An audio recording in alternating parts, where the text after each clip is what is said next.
Assalamualaikum warahmatullahi wabarakatuh. Selamat malam, jumpa lagi dengan saya Aldi di channel Mereka Ada. Dimanapun kalian berada, saya doakan semoga kalian dalam kondisi sehat dan selalu diberikan kemudahan dalam menjalankan segala aktivitas. Malam ini kita akan mendaki di ketinggian 3136 mdpl, Gunung Sindoro. Kisah nyata ini dialami oleh Mas Hendri Setiawan kala muncak ke Gunung Sindoro tahun 2000 yang bertepatan dengan malam 1 Suro.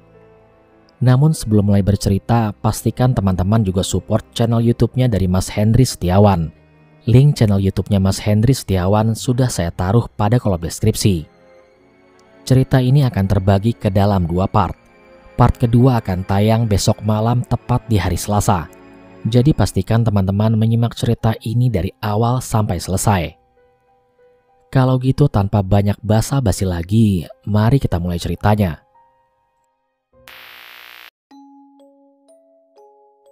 Pendakian malam 1 Suro di Gunung Sindoro pada tahun 2000. Setelah sekian lama, akhirnya saya kembali menulis cerita horor pendakian gunung. Semoga tidak mengecewakan. Mengingat kembali setiap detail kejadian lebih dari 20 tahun yang lalu, bukanlah hal yang mudah. Apalagi menuangkannya ke dalam sebuah cerita. Benar-benar menguras energi. Semoga apa yang saya ingat ini bisa saya sajikan sebaik mungkin. Bulan Februari tahun 2020, entah tanggal berapa, tapi yang pasti ini adalah masa akhir tahun Hijriah dan akan memasuki awal tahun, yaitu bulan Muharram atau bulan Suro dalam penanggalan Jawa, di mana banyak dipercayai sebagai bulan sakral yang akan banyak aktivitas alam gaib pada bulan ini. Aku dan beberapa teman di organisasi pencinta alam yang belum lama kami bentuk merencanakan pendakian ke Gunung Sindoro pada malam 1 Suro.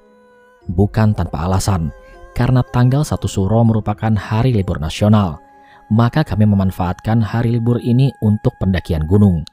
Bukan alasan-alasan lain apalagi yang berkaitan dengan hal gaib, karena kami bukan kelompok yang menekuni dunia mistis atau sejenisnya.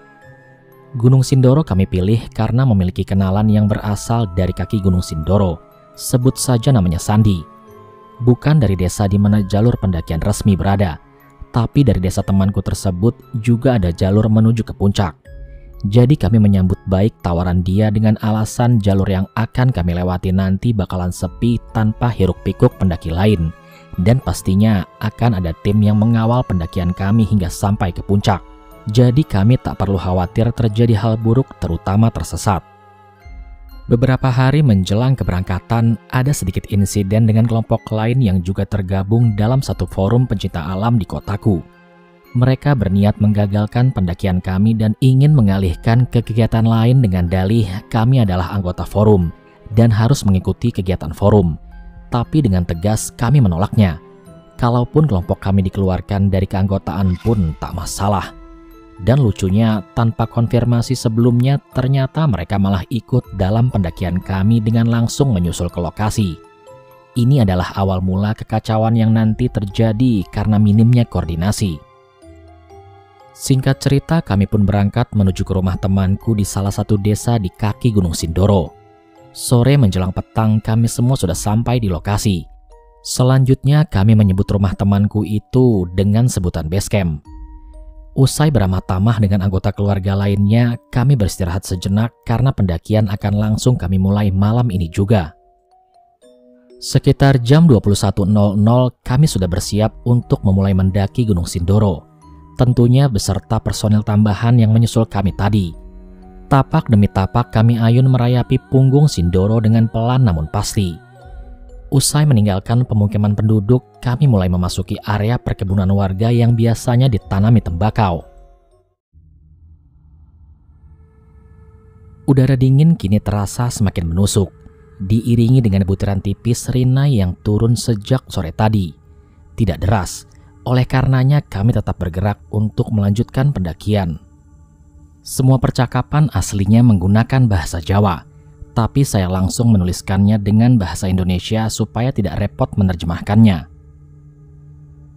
Nanti kalau dengar suara gamelan, biarkan aja. Sudah biasa warga di sini ada acara di malam 1 Suro, ucap Sandi kepadaku. Posisiku saat ini berada di depan bersama Sandi sebagai penunjuk jalan. Bersama denganku juga ada Anton, sedangkan yang lainnya mengekor secara berurutan ke belakang. Aku tidak tahu pasti total peserta dalam pendakian ini, yang jelas lebih dari 30 orang yang merupakan gabungan dari beberapa kelompok. Mendengar ucapan Sandi seperti itu, aku tidak begitu memikirkannya. Mungkin dia hanya mengingatkan supaya aku dan yang lainnya tidak kaget apalagi takut jika nantinya mendengar suara gamelan karena hal itu sudah biasa. Hingga saat kami sampai di ujung area perkebunan dan hendak memasuki hutan, tiba-tiba Sandi menghentikan langkah kami. Dia lalu memandang ke arah seberang lembah di samping kanan kami. Aku pun mengikuti melihat ke arah sana. Ternyata di atas punggungan seberang sana ada orang yang berdiri sambil merokok.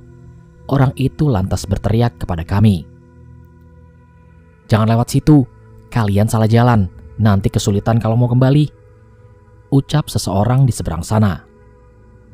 "Terus lewatnya kemana, Kang?" jawab Sandi.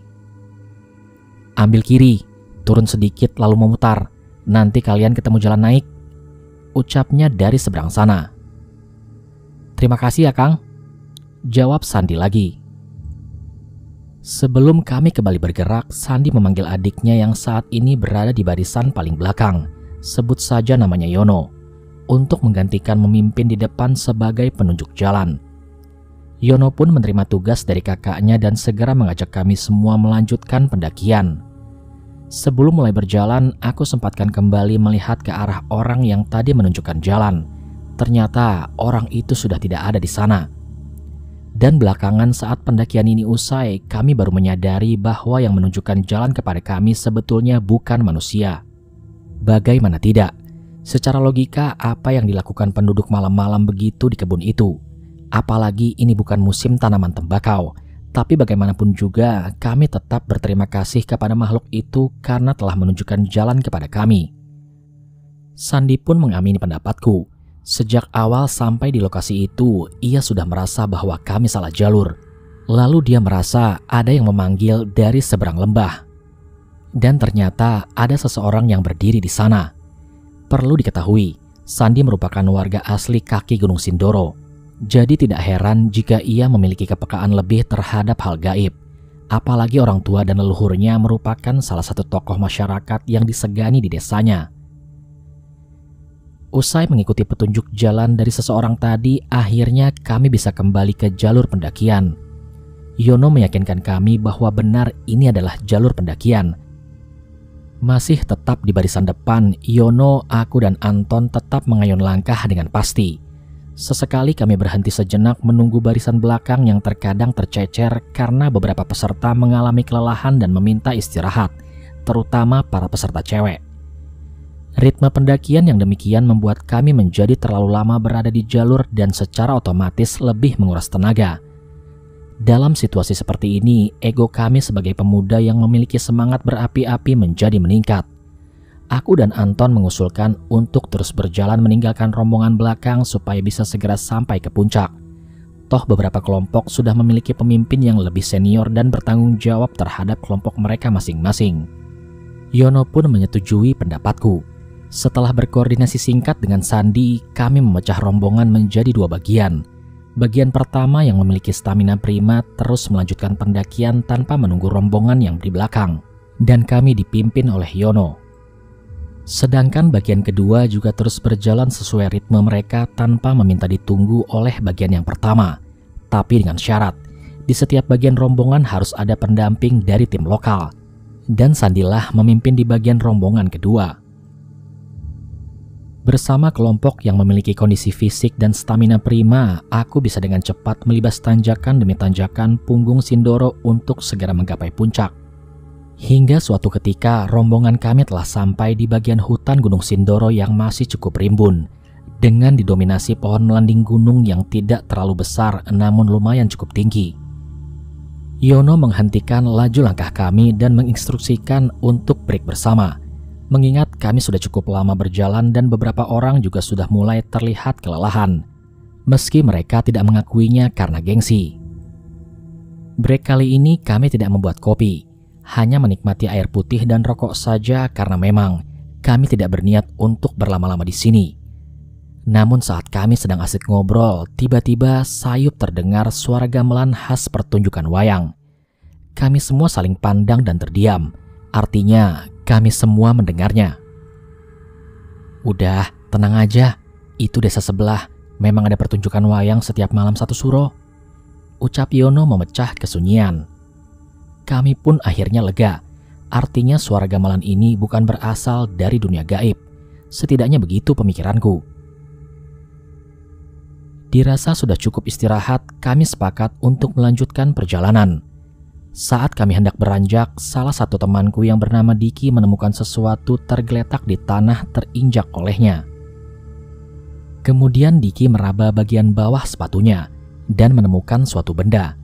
Setelah diambil dan diamati, ternyata benda itu semacam keris kecil sebesar telapak tangan dengan bentuk mirip salah satu tokoh pewayangan. Akan tetapi, kami tidak mengetahui bentuk tersebut tokoh siapa. Aku sempat ikut memegang benda itu, dan ketika berada di tanganku, aku merasakan ada semacam sentakan energi yang keluar dari benda itu. "Udah, bawa aja, gak apa-apa. Jika memang itu rezekimu, benda itu akan terus ikut denganmu. Tapi jika bukan, dia akan hilang dengan sendirinya," ucap Yono pada Diki. "Tapi gunanya untuk apa ini, Mas?" tanya Diki.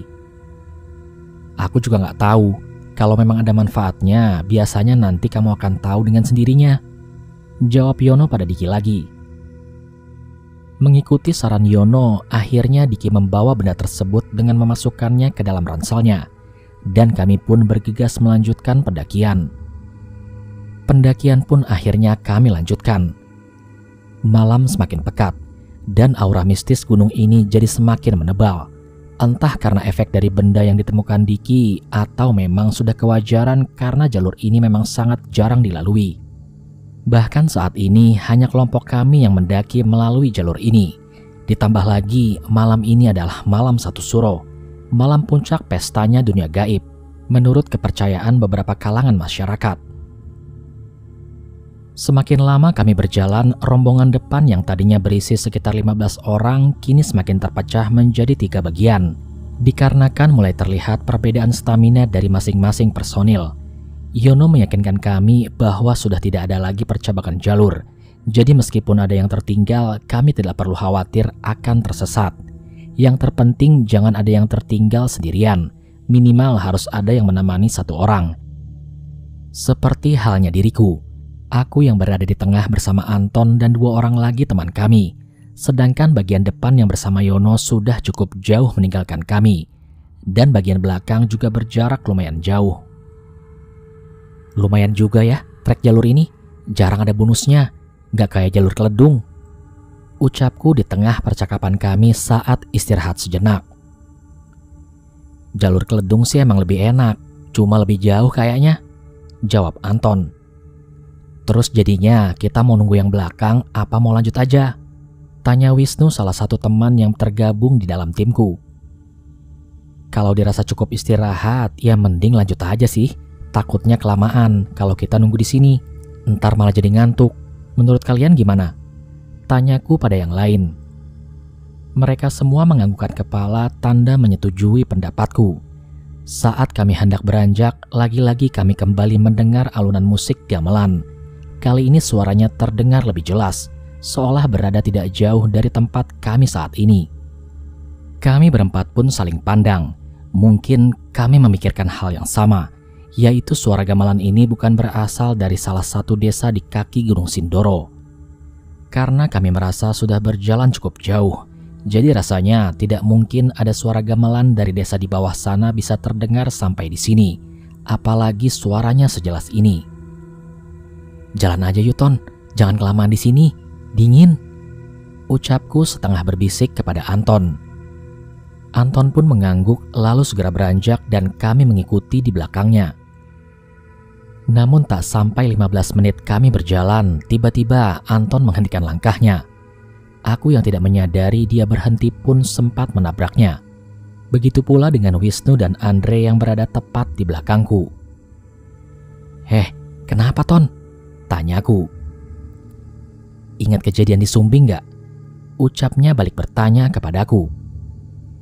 "Iya, Kenapa? Yang di depan itu mirip salah satu yang ada di sana.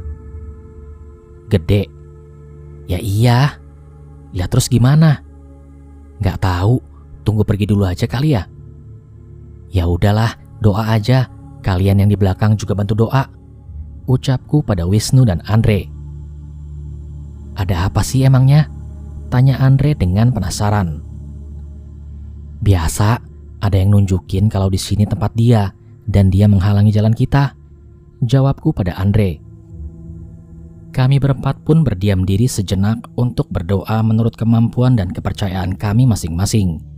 Kami hanya meminta dilancarkan perjalanan kami dan dijauhkan dari segala mara bahaya, baik dari alam ataupun makhluk lain. Udah gak ada tuh, ucap Anton beberapa saat kemudian. Ya udah, lanjut yuk, jawabku. Kami pun kembali melanjutkan perjalanan. Selepas dari sapaan salah satu penunggu Sindoro tadi, aku merasakan kini kehadiran mereka semakin banyak. Tapi mereka hanya muncul di sisi jalur pendakian saja. Tidak ada satupun yang menghalangi seperti yang sebelumnya. Aku memang tidak bisa melihat dengan jelas bentuknya seperti apa. Paling hanya berbentuk kabut tipis menggulung, atau bayangan samar berbentuk siluet tipis seperti bentuk manusia atau hewan. Tapi aku sangat jelas bisa merasakan jika mereka memang hadir di sini. Gantian di depan, Hen, ucap Anton sambil nyengir kepadaku. Lihat apaan lu, Ton? Jawabku sambil tertawa kecil. Aku paham betul kalau saat ini Anton sedang melihat jelas penampakan mereka. Berbeda halnya denganku. Anton memang terkadang bisa melihat dengan jelas penampakan makhluk gaib, bahkan dalam bentuk-bentuk yang menyeramkan. Aduh, banyak banget. Ih, ngeri, bisik Anton kepadaku. Ya udah, kamu di belakangku, tapi masih sanggup buat jalan kan? Tanyaku pada Anton. Sanggup, gas, sahutnya sok berani. Kami sebetulnya bukan kaum pemberani yang mampu melawan munculnya makhluk gaib. Jujur saja, kami sama-sama penakut. Tapi karena kami saat ini dalam satu rombongan, maka rasa berani bisa muncul dengan sendirinya. Mungkin karena faktor gengsi atau bisa juga karena keyakinan kami bahwa kami bisa saling menguatkan ketika bersama-sama. Sambil terus mengayun langkah, kami terus mengobrol untuk memecah kesunyian sekaligus mengusir rasa takut. Karena kehadiran makhluk-makhluk penghuni Gunung Sindoro ini semakin lama semakin tidak terkendali. Awalnya kami berempat masih saling sahut-sahutan dan saling tertawa ketika berbicara. Tapi lama-kelamaan tinggal 3 orang saja yang mengeluarkan suara. Salah satu dari kami tiba-tiba terdiam. Aku yang berada paling depan memang tidak pernah menoleh ke arah belakang ketika berjalan. Cukup mendengar suara dan langkah mereka saja, aku sudah cukup yakin bahwa kelompok kami berempat masih utuh. Ketika aku menyadari tinggal 3 orang saja yang menyahut, aku pun berhenti dan melihat ke arah belakang. Ternyata Andre yang tadi posisinya berada di paling belakang, kini sudah tidak berada di tempatnya. Loh, Andre mana? Tanyaku pada Anton dan Wisnu. Seketika itu Anton dan Wisnu ikut menoleh ke arah belakang. Lah, tadi di belakangku, kenapa tiba-tiba nggak ada? Jawab Wisnu pada kami. Andre. Kami bertiga berteriak memanggil namanya. Akan tetapi hanya kesunyian yang menjawab kami. Kayaknya kita harus turun cari Andre sekarang. Bahaya kalau dia sampai sendirian, ucapku pada Anton dan Wisnu. Ya udah, ayo kita cari. Lu masih kuat kan, Nu? Jawab Anton sekaligus menanyakan kondisi Wisnu. Masih? Ya udah, ayo cari Andre dulu. Takutnya ada apa-apa, sahut Wisnu pada kami. Kami bertiga pun turun menyusuri jalur yang kami lewati tadi. Tapi hingga hampir sampai di lokasi saat kami beristirahat sebelumnya, kami belum menemukan Andre. Aku merasakan ada sesuatu kejanggalan di sini. Aku pun berusaha tenang lalu mengingat ulang awal mula perjalanan dari saat kami terakhir kali istirahat tadi. Tadi kami kembali melanjutkan perjalanan saat mendengar suara gamelan. Lalu ada sedikit gangguan, dan selama perjalanan itu tim kami berempat masih lengkap. Tapi tak lama Andre tiba-tiba hilang. Secara logika jika dia berhenti sendiri entah dengan alasan apapun seharusnya jarak tidak terlalu jauh. Tapi saat kami turun bahkan hampir sampai di lokasi istirahat kami belum menemukannya. "Gimana?" ucap Anton membuyarkan lamunanku. "Kita cari ke bawah lagi," jawabku. Kami bertiga pun kembali turun menyusuri jalur semula.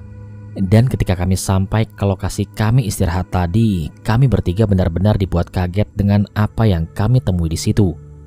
Ternyata Andre berada di situ sedang duduk di sebuah batu besar sambil merokok.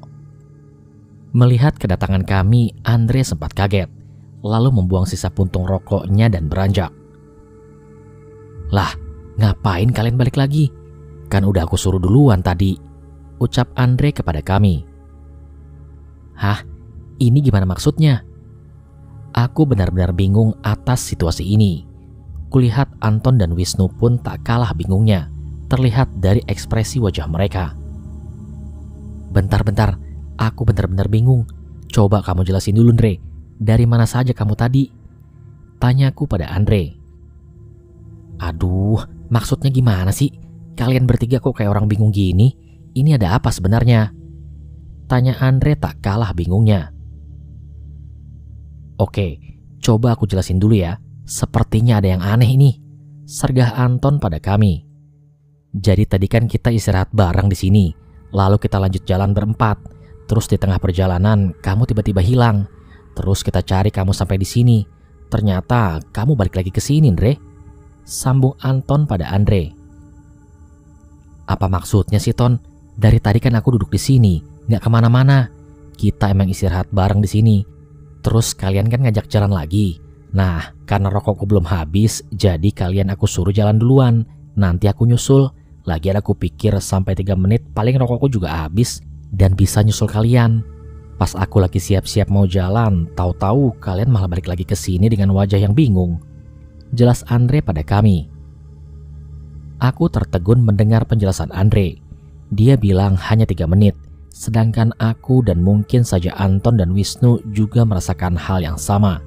Merasa kami tadi sudah berjalan setengah jam lebih. Dan satu lagi yang aneh, kami merasa Andre tadi juga ikut jalan bersama kami. Jika penjelasan Andre benar bahwa ia tetap di sini, lantas siapa yang ikut jalan bersama kami tadi? "Kayaknya ada yang sedang mempermainkan kita. Yang bawa jam, coba cek jam kalian masing-masing," ucapku pada mereka. Ketika kami memeriksa jam yang kami bawa, kami kembali merasa terheran. Jam kami masing-masing menunjukkan waktu yang berbeda-beda. Milikku menunjukkan waktu jam 00.15. Milik Anton menunjukkan jam 03.45. Milik Wisnu menunjukkan jam 04.30. Sedangkan Andre tidak membawa jam. "Kenapa beda-beda gini ya? Yakin jam kalian gak bermasalah?" ucap Anton menyeratkan kecurigaan adanya kerusakan pada penunjuk waktu yang kami bawa. "Punyaku gak mungkin kalau rusak. Ini jam masih baru beberapa bulan aku beli," ucap Wisnu pada kami. Dalam situasi yang membingungkan ini, kami juga baru menyadari jika sejak tadi kami belum tersusul tim yang berada di belakang kami. Padahal seharusnya mereka sudah menyusul kami jika mempertimbangkan selisih waktu dan kemampuan fisik mereka. "Perasaan rombongan yang di belakang gak sampai-sampai ya?" ucapku pada mereka. "Bener juga, seharusnya mereka udah sampai dari tadi kalau mereka jalan terus," sahut Anton. "Mereka berhenti kali, siapa tahu ada masalah atau kelelahan," ucap Wisnu mencoba positif. "Bisa jadi sih. Terus sekarang kita gimana?" sambung Andre. "Jalan lagi aja lah. Lagian Yono kan bilang gak bakal ada percabangan jalan. Mereka pasti nyampe, gak mungkin nyasar," ucapku pada yang lain. Akhirnya kami pun sepakat melanjutkan perjalanan. Kali ini kami saling memegang tali tas teman yang berada di depan kami, kecuali yang paling depan tentunya. Hal ini kami lakukan untuk antisipasi kejadian serupa seperti sebelumnya, yaitu hilangnya salah satu personil kami. Selepas meninggalkan lokasi tempat kami istirahat tadi, aku merasa terheran. Pasalnya jalur yang kami lalui berbeda dengan yang sebelumnya. Meski baru sekali aku melalui jalur tadi, sedikit banyak aku bisa mengenalinya jika aku mengulang melalui jalur yang sama. Pohon-pohon besar kini menghiasi sepanjang jalur yang kami lalui. Di setiap batangnya ditumbuhi lumut tebal dan hampir merata, menyiratkan usia pohon itu sudah sangat tua. Tak hanya 1-2 pohon saja, di sekitar kami ada sangat banyak pepohonan yang sangat besar. Kami telah memasuki area rimba yang sangat lebat dan sangat rapat. Bahkan langit pun tak terlihat karena tertutup dedaunan pohon-pohon besar itu. Hawa di sini menjadi lebih dingin, bahkan sangat dingin. Menyadari adanya keanehan, aku menghentikan langkahku. Kulihat ekspresi teman-temanku semuanya sama. Mereka sama-sama heran, kaget sekaligus takut menghadapi situasi ini. "Kita di mana ini?" ucap Wisnu memecah keheningan. "Aku juga gak tahu, Nu. Apa mungkin kita nyasar?" jawabku. Kalau benar yang dibilang Yono bahwa sepanjang jalur ini gak ada percabangan, seharusnya kita gak nyasar. Lagi pula sejak kita mulai jalan tadi, kita kan memang gak bertemu percabangan jalur. Tapi kenapa tempatnya beda ya? Tanya Anton yang kini mulai keheranan. "Coba cek jam lagi," ucapku pada yang lain. Ketika kami melihat penunjuk waktu kami masing-masing, kami kembali terkejut. Waktu yang ditunjukkan ternyata sama sekali tak berubah dari terakhir kali kami melihatnya. Punyaku jam 00.15, 03.45 punya Anton, dan 04.30 punya Wisnu. "Aneh, kenapa jamnya tetap ya?" ucap Wisnu. "Sepertinya kita memang sedang dipermainkan. Kalau menurutku kita lanjut jalan aja, ikutin jalur ini. Kita lihat dulu ada apa di atas sana. Dan ingat, jangan putus berdoa sebisa kita," ucapku memberi pendapat. "Aku setuju," ucap Anton. "Ya udah, oke," timpal Wisnu. "Aku ikut aja," jawab Andre kemudian. "Jangan lepas pegangan tangan kalian masing-masing. Tetap jalan beriringan dan jangan sungkan minta break kalau merasa kelelahan. Kita lalui situasi ini sama-sama dan keluar sama-sama," ucapku pada mereka. Usai berdoa memohon perlindungan dan keselamatan, kami pun melanjutkan perjalanan yang entah sampai kapan dan sampai di mana akan berakhir. Tak ada satupun makhluk gaib yang menunjukkan diri di sini. Tapi aku sendiri merasakan tempat ini benar-benar aneh dan mencekam. Tak ku dengar pula suara binatang malam yang seringkali menemani setiap pendakian malam hari. Tempat ini benar-benar sunyi. Hanya suara gesekan daun atau ranting akibat terkena hembusan angin saja. Hingga beberapa waktu lamanya kami semakin dalam memasuki hutan rimba ini. Dari kejauhan kulihat setitik cahaya berwarna jingga di depan sana. Ketika kami semakin dekat dengan sumber cahaya itu, tiba-tiba kulihat ada seseorang yang duduk di pinggiran jalur setapak yang kami lalui ini. Seorang lelaki paruh baya berjaket hitam dengan sebatang rokoknya menyala di sela-sela jarinya. Postur dan pakaiannya mirip orang yang menunjukkan jalan kepada kami ketika kami hampir nyasar di area perkebunan tadi. "Kalian mau kemana?"